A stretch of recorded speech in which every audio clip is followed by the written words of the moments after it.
told Tommy Dorsey, it's $10,000 to sign this, or you're a dead man.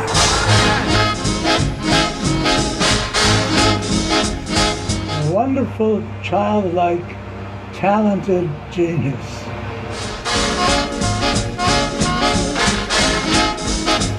Satchmo was as wonderful a character as you envision him to be.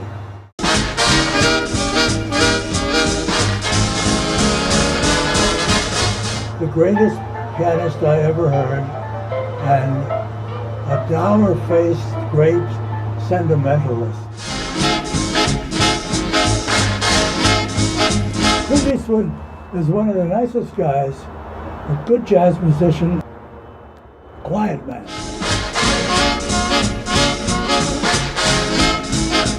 He said, the most important thing about performing is honesty. If you can fake that, you got it made.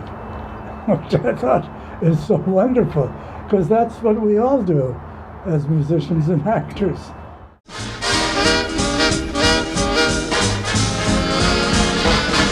My mother used to say about musicians, they're bums and tramps, and they drink and gamble, and they marry shikshas. And I didn't know she was setting up my whole life's plot that way, because I did everything that she talked about.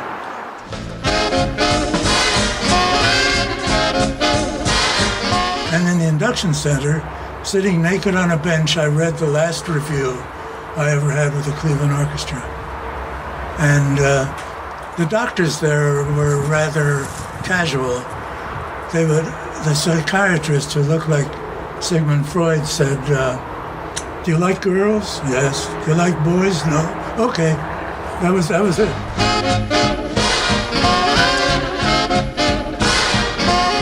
And a guy came over to me with a southern accent. He said, hey, Sarge, why are you doing this soldier stuff?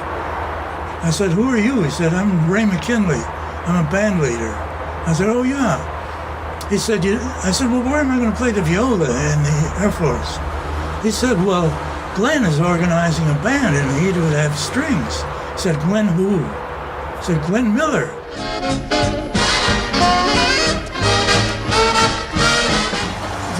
These were early engines where you could see the fire and they would chug up and go slow enough so at night the guys would be up on the roof where we were stationed at Sloan Court smoking what we called Mary Janes, and they would watch the buzz bombs.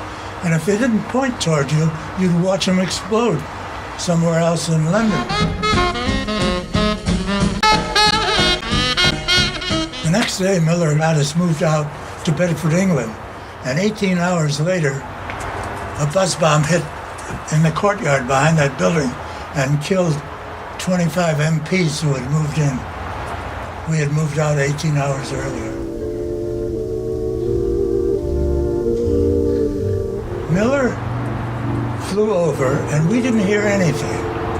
Then they flew us over 4 or 5 days later. And we all thought, where's Glenn? What's going on? Why don't we, nobody would answer any questions. And finally the news came out that he disappeared.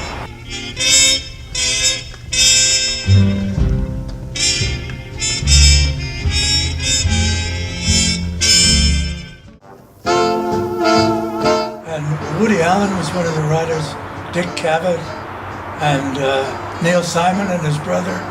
What a writers group. Carl Reiner. Oh yeah, and Carl Reiner. And they would come over to the band and kibitz, and Sid would play, as I said, play saxophone with us. So what would happen is that show was always live. And I was amazed. They didn't have the script till Thursday night. Saturday night we played live.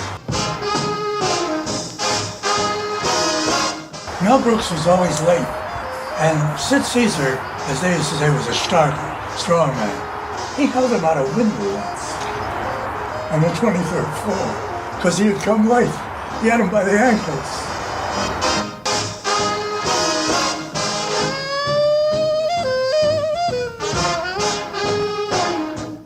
Once when one of the gangsters was being garroted, Da, da, da, da, da, da, da.